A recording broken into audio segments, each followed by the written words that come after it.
Turn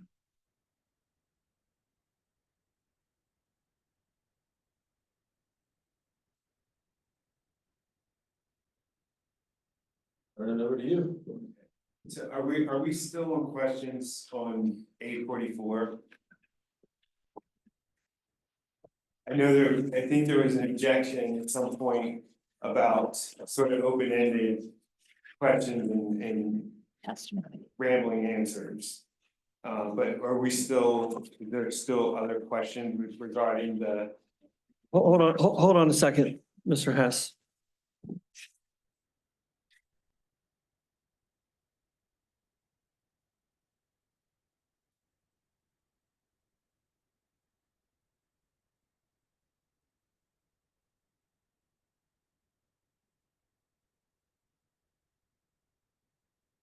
I asked my questions about 844 already. Okay, so what was your intention from there? I have some additional questions for Mr. Samuels about the density implications. That's the implications, okay. Correct. Jason, closer to the mic, please. Okay, and then was it after that, was it your intention to go to the fiscal impacts and the exhibits you had prepared for that? Correct. Okay, so, I think with respect to the fiscal impact reports, the board would like to know, I haven't been able to read through all of it, but it seems to me that it focuses mostly on how a, multifamily housing will affect the budgets of the township and school district in comparison to single family dwellings. That seems to be the crux of what those reports are about. As to this development.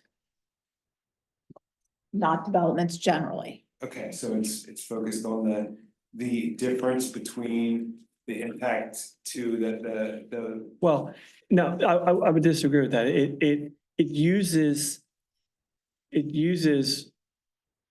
a number of units as an example from this development, but it analyzes multifamily development generally from a fiscal impact perspective. That's what the testimony will be. And so explain to the board how that factors into their determination. Ultimately, it goes to the availability of multifamily housing for residents, for the anticipated population growth in the township, and providing for a variety of multifamily housing types for the persons in the township. I'm not seeing the connection. Can you explain the connection a little bit?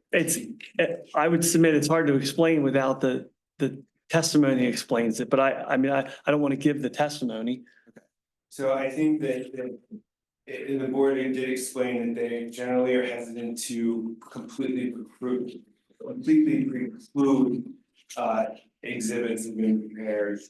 But it has to be very, very narrowly focused on how a fiscal impact to the township or school district is how that's connected to the availability of housing such that the limit on density would be unreasonable.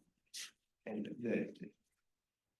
so May I just, did he provide you, Mr. Hess, with a copy of those they did reports? it over the break. Okay. I mean, I dispute the characterization, having read through these, of these apply generally to developments. I mean, the conclusions in the letter are focused on this Colebrook Apartments property. The two studies that are attachments deal with the proposed Colebrook Apartments, and both as apartments and Colebrook developed as single family detached dwellings. So I dispute council's characterization that there's going to be some broader testimony about multifamily dwellings generally and their impact on the township and the school district. And again, we don't believe in either scenario, either site-specific or generally it has any bearing on this board's determination. But I wanted to clarify that because I believe, council's representation about what the testimony is going to be is much broader certainly than the opinions that have been provided.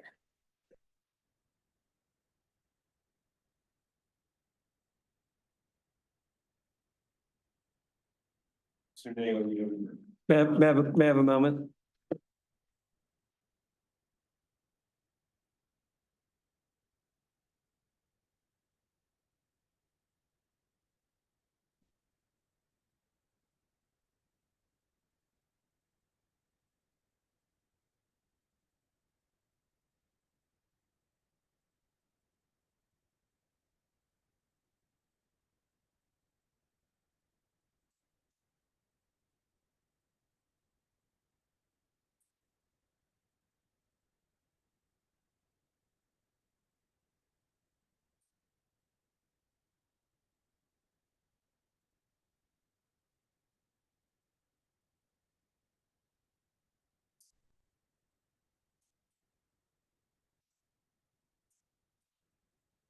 When I get to that portion of the testimony, I will proceed accordingly with keeping in mind the objections and keeping in mind what you just said, Mr. Hess, on the subject. Okay, and also just keep in mind, we have at least one board member who's not feeling very well at this point, so as much as we can limit it in order to finish tonight, please do. So we can keep a quorum as long as possible, but yes, was notified one board members having some medical issues in the last couple of days and not feeling too good right now. Understood.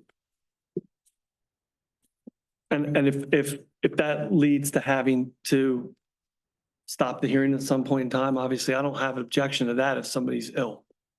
Glad you don't, because I would take the prerogative of the chairman, because if anyone in this room feels sick, this can continue, this would continue anyway, so. Jason, you done? I think so, yeah. It's back to you, Mr. Chairman. So, Mr. Samuels, when you're looking at as a developer, when a developer is looking at the township's current zoning ordinance and the 5 dwelling units per acre for multifamily as compared to the 5 dwelling units per acre density permitted for townhouses and the similar density permitted for single family detached homes. In your opinion, there was a question earlier about a developer can choose to build single family instead of multifamily, and the township has to approve. In the context of this township zoning ordinance, considering the density that I just asked you about, and also considering the area and bulk restrictions in terms of, I know you're aware of from reviewing the prior testimony that single family height is higher than multifamily permitted height, and there's a 10,000 square foot footprint limitation for a multifamily building. When a developer reviews the township's ordinance and considers building multifamily, do they have a realistic choice to build multifamily, in your opinion? Objection leading. Also, I think we're mixing a lot of concepts in here to this question. Perhaps council to break down the I'm question. being asked to speed up the testimony. I'm trying to get to the point. Sorry. Hopefully Judy can hear you. Sorry. Sorry, Mr. Miguel, I spoke over you. No problem. I did object. Can you restate the objection? Sure. My objection is, we have a compound question here. We have counsel testifying, offering a lot of facts into a very large, long, compound, multifaceted question. I would like, The facts are already in the record, and the witness has testified that he's reviewed the record. So I'm simply trying to move this along and summarize what's in the record that you're well aware of, that the witness is well aware of, and have him answer a question about those facts that are already in the record. Mr. Chairman, can I just comment on that? I think that, there's have to be, the rules of evidence are relaxed to some extent. And, there should be a little bit of leeway. And especially if there's, he's asking about testimony that's already in the record. Would just be my response to that. So is the objection overruled and the witness may answer? Thank you. Holy cow, what was the question? Okay, now I gotta restate it. I'll break it up, but I'll do it briefly. You're aware of the fact that I already asked you about the density and you confirmed you're aware of the single family density is the same as multifamily density under the township's current zoning ordinance. The single family density is lower.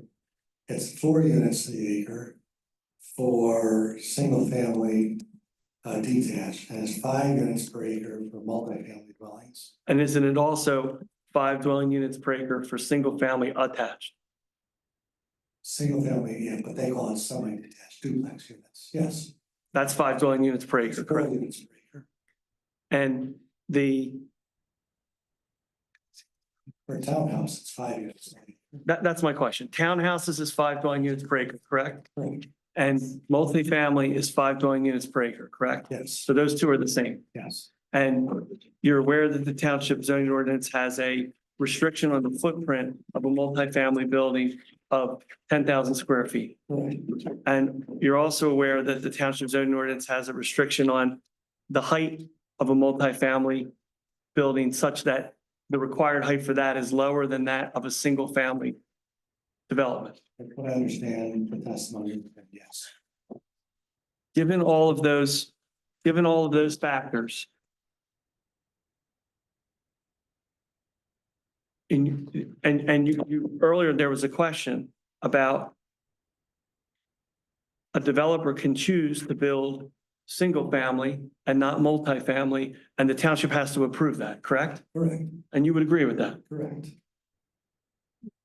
In your opinion, in your experience representing developers, doing market analysis, conducting appraisals, in your opinion, if a developer is looking at this zoning ordinance with the factors that we just talked about, does the developer have a realistic option of building a multifamily market rate project? The developer has the option to build it. The problem is that you have 2 developers, one who wants to buy a property to build multifamily, and another one who wants to build single family detached. The multifamily developer can never outbid the developer who wants to build single family detached because the land value is much higher for the single family detached. And the reason why, that's why single family detached will happen much more often in a district with the structure of this zoning, the way this zoning ordinance is written. 2 developers competing for the same parcel of land, one's a single family developer, one's a multifamily developer. The multifamily developer can't compete with the single family developer as to what they can afford to pay for the land because they can't afford to outbid them.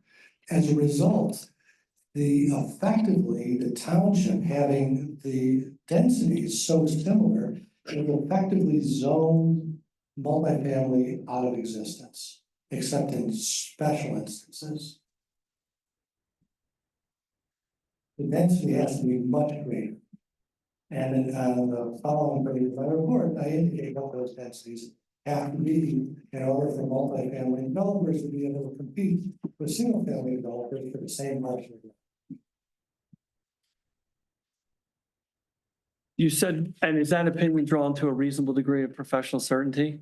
Absolutely. You said before that you served on municipal, yeah.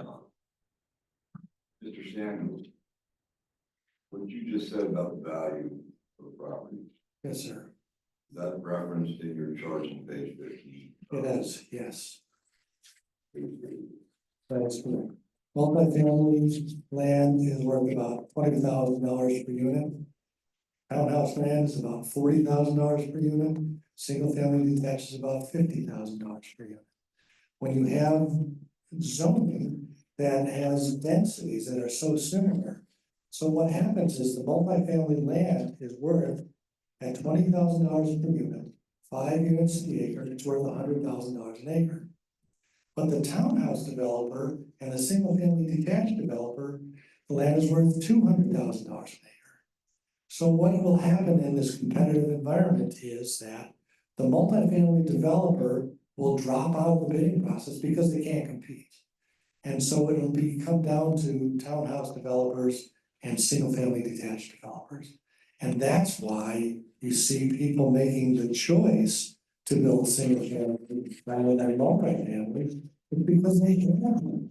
The marketplace hasn't permitted them to have that choice. So, in your opinion, I believe it was Lewinsky from the first night of testimony. That in order to make it feasible for them to build, they were talking between 10 and 12 units per acre. Based on what you just said, would you say that's correct? I think that according to what I have here, that from a competitive market point of view, 10 units per acre would equalize the value for multifamily development versus townhouse versus single family detached. That isn't commenting on whether or not it's economically feasible to build at 5 or 10 or 15. The marketplace is telling us that densities are rising rapidly.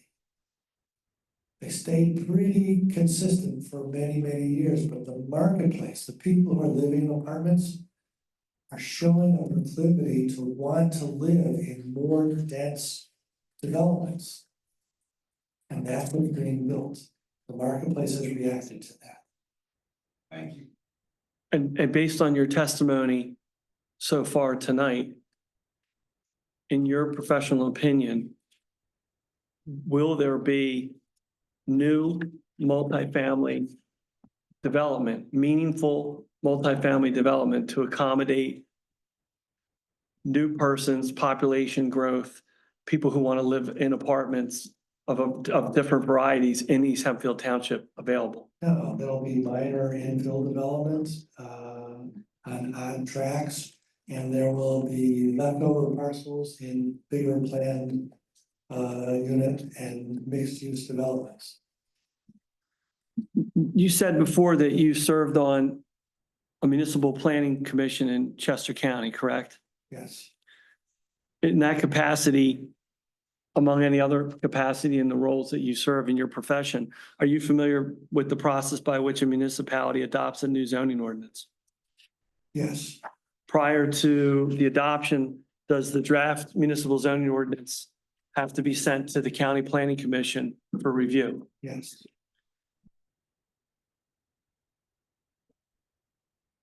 I'm showing you an exhibit marked A45 for identification.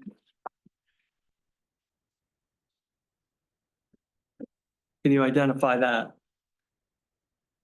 It is a letter, a memorandum of this indicated from a member of the planning.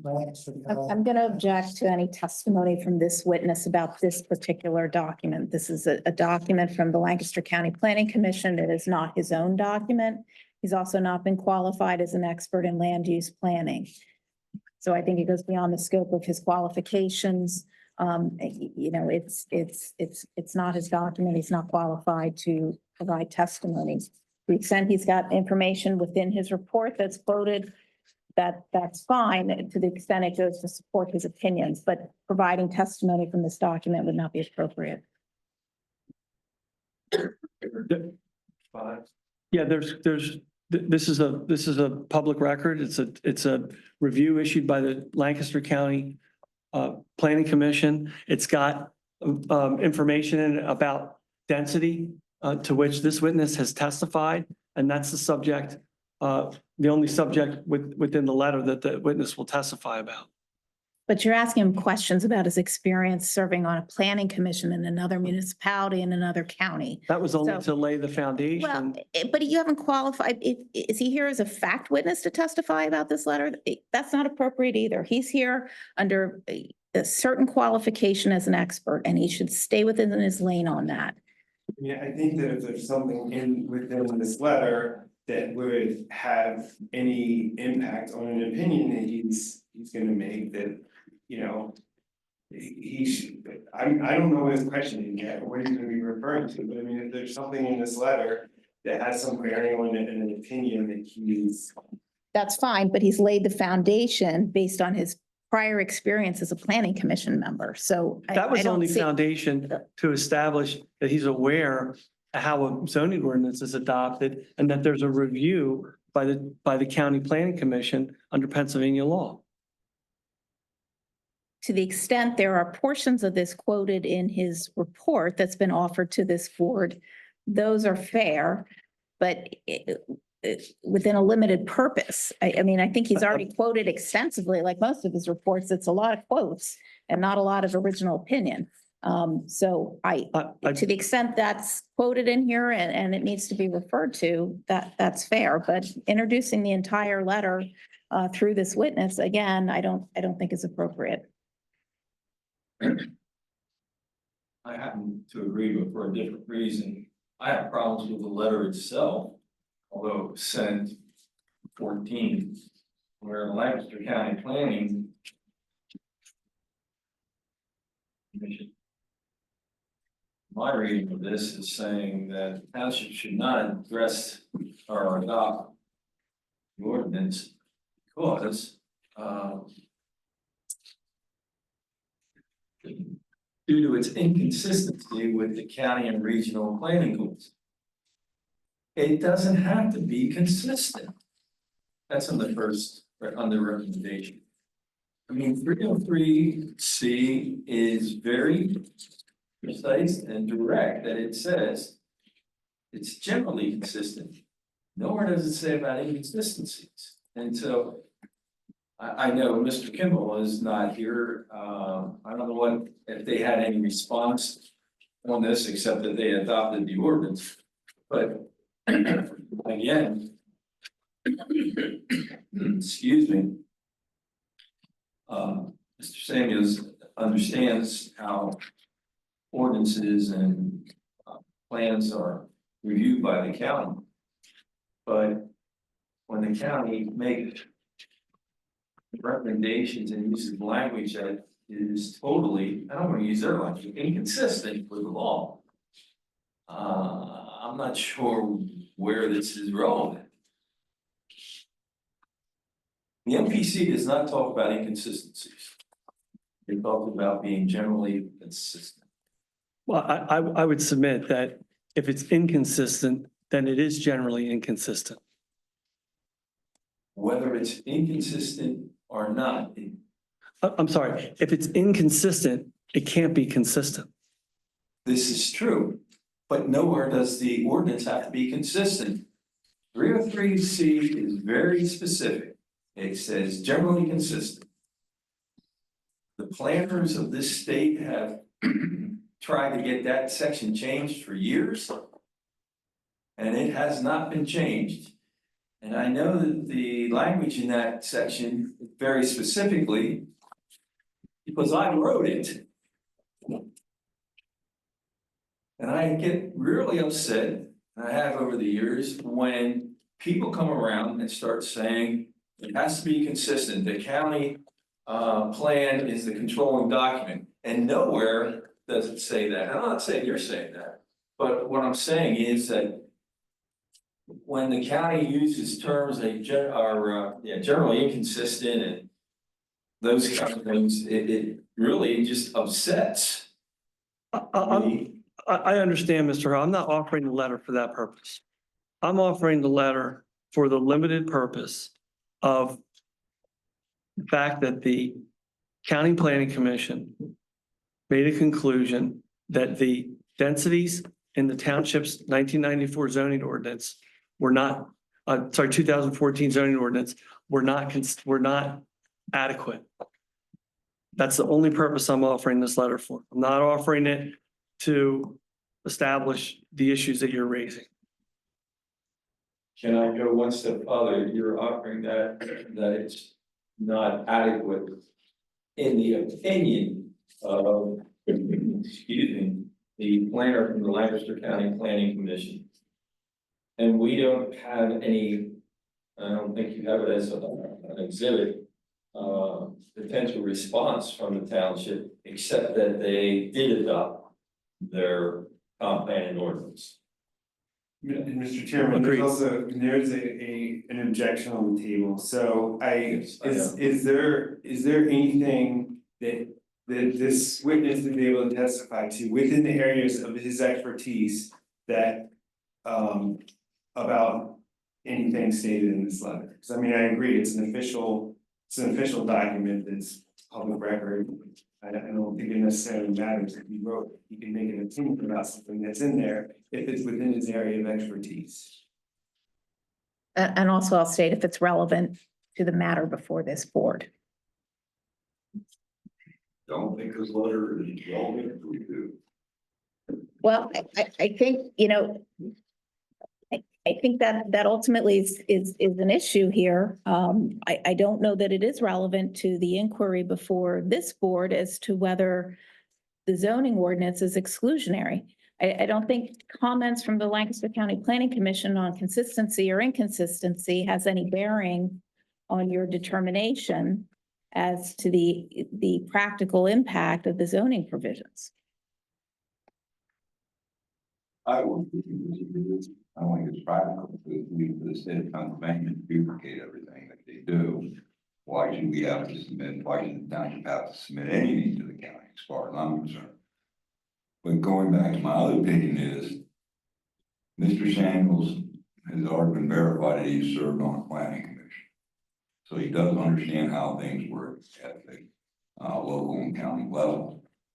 I agree with you that he hasn't been stipulated to that. However, because of his experience, I would personally like to hear his opinion, which is different than being a verified witness or whatever. Well, it would be a lay witness opinion. It would not be an expert opinion. That's fine, but I would still like to hear his opinion. Then I'm not gonna overrule. Okay.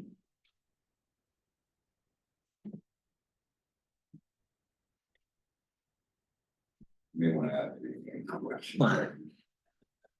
I'm sorry, can you tell me what my last question was before that lengthy exchange? Please.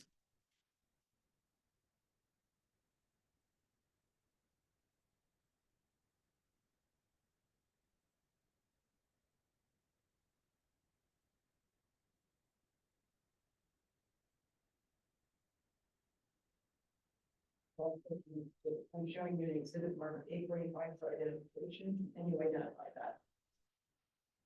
You can answer that question, Mr. Samuels. Yes, I can. It is quoted in my report. It is a letter from the Lancaster County Planning Commission to the manager secretary of East Hempfield Township, dated June 24th, 2014. After there was a county planning commission review of a draft zoning ordinance. On page 4, at the bottom of the page in paragraph number 2.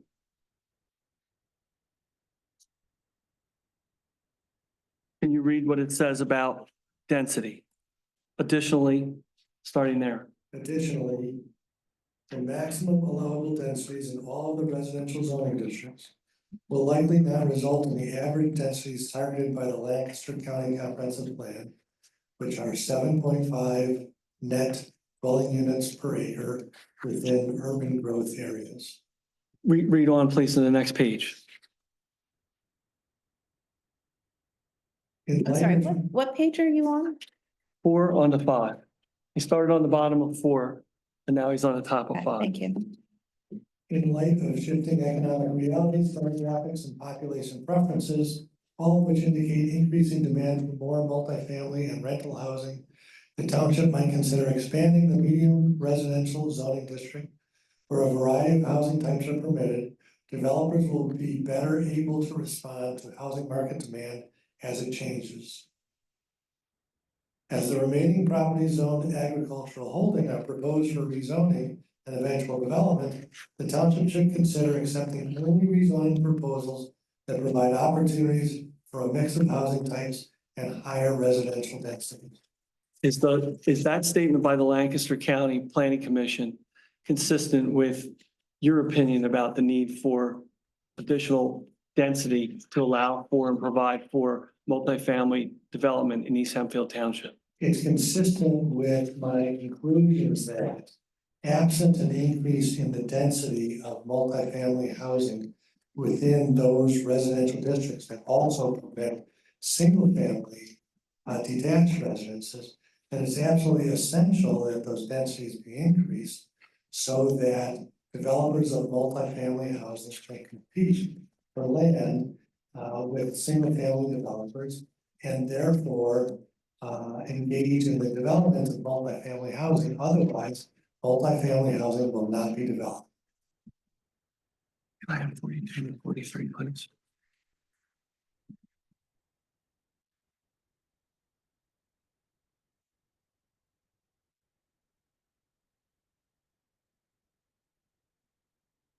I'm showing you two exhibits, marked 842 and 843. Can you identify what those are? Do I have copies of this? You do. Okay. I don't. Go ahead and pass these out. Yeah, go ahead.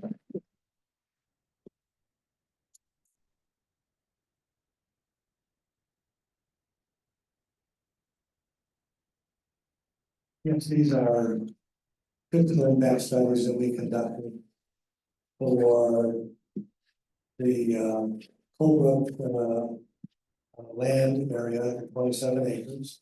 Okay, I'm going to raise the same objection for the reasons stated previously to the introduction of this record. And again, I would remind the board, that Mr. Samuels has not been qualified as an expert in fiscal impact studies.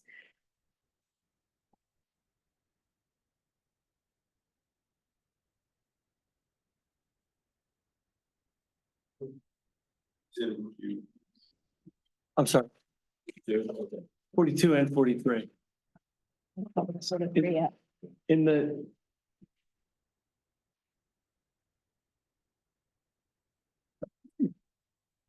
Mr. Sam, Can you wait till everybody gets a copy? yeah, sure.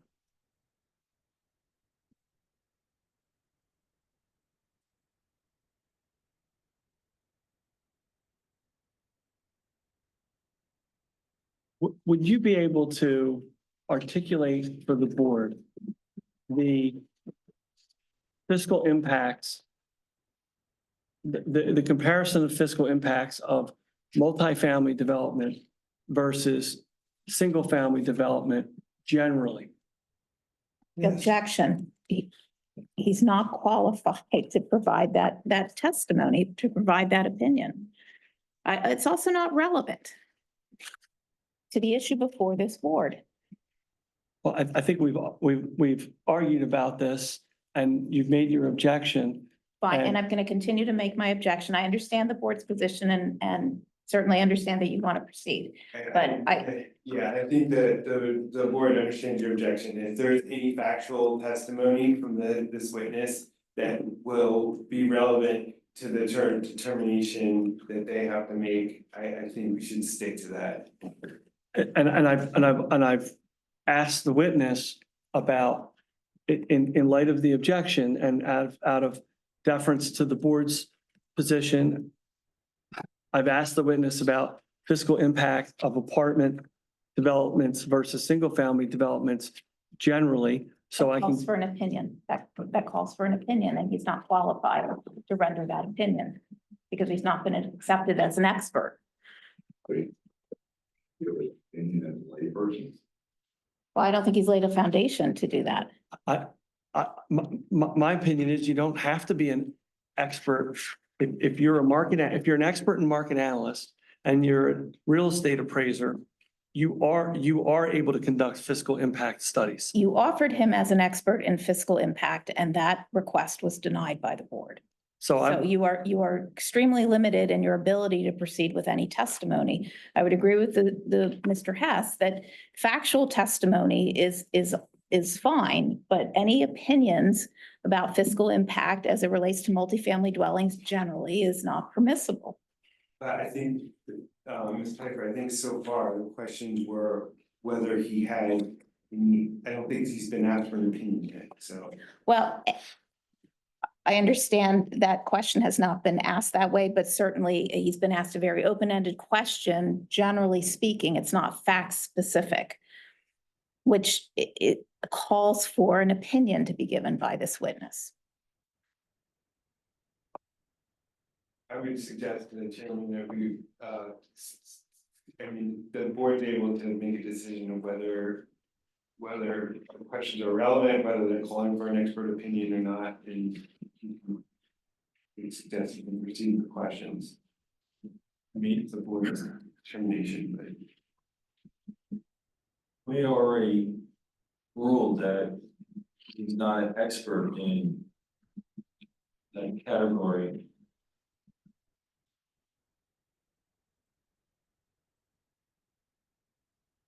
He gives an opinion.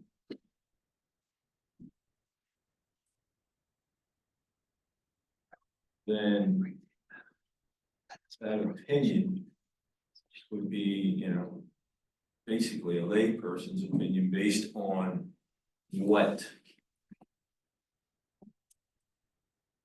the experts have determined in the preparation of these, the county documents.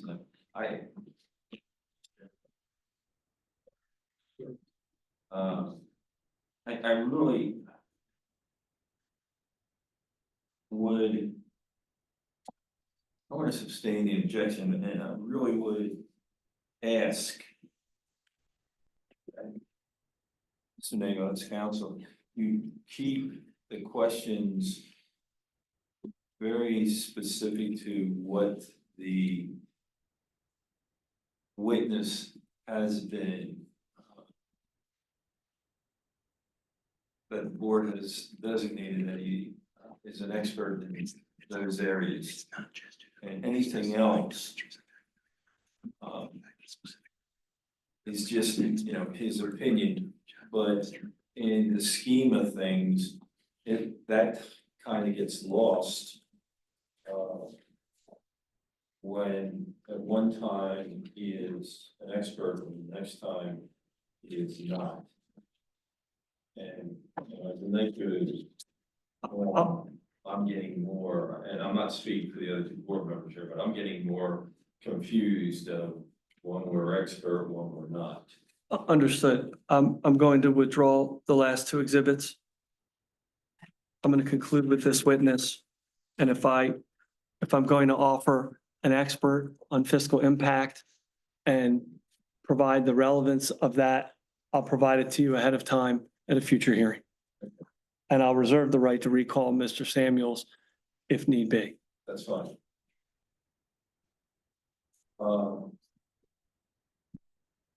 Do you have any other witness tonight?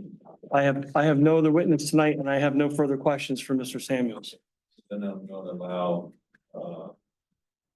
Mr. Kyle to leave in a few minutes as soon as we wrap up, and because we're going to lose our forum. Well, there would have to be some, the township should be given an opportunity to cross-examine. Yeah, I think given the length of tonight's hearing and the complexity, I would prefer to defer my cross until the beginning of the next hearing. And certainly I'd give deference to Mr. Kyle so we can end early. So be here at the next hearing, which is September. Which you're going to be here next month. Would you be available the third Thursday in September, Mr. Samuels, if I should feel the need to recall? Oh, you have to be here for cross-examination. That would be, The 19th. 19th. you know, I can be here. I have a board review hearing on the 20th, it'll make my life more difficult, but I can be here. Okay. Appreciate that. Okay, so if that's okay with the board, I'd prefer to just hold on my cross until the next hearing. Yeah, I really appreciate you making the time. So, the next meeting, it had already been decided that we wouldn't be meeting in August because of other circumstances. So the next meeting will be September 19th. And just to put on the record, you do waive the 45-day time limit for a subsequent hearing. I do, Yeah, okay. I do. Okay. Is there anything else? By council? Is there anything else? Okay, then we will stand. Again, tonight's meeting, will adjourn. This hearing will be continued in September. Yeah.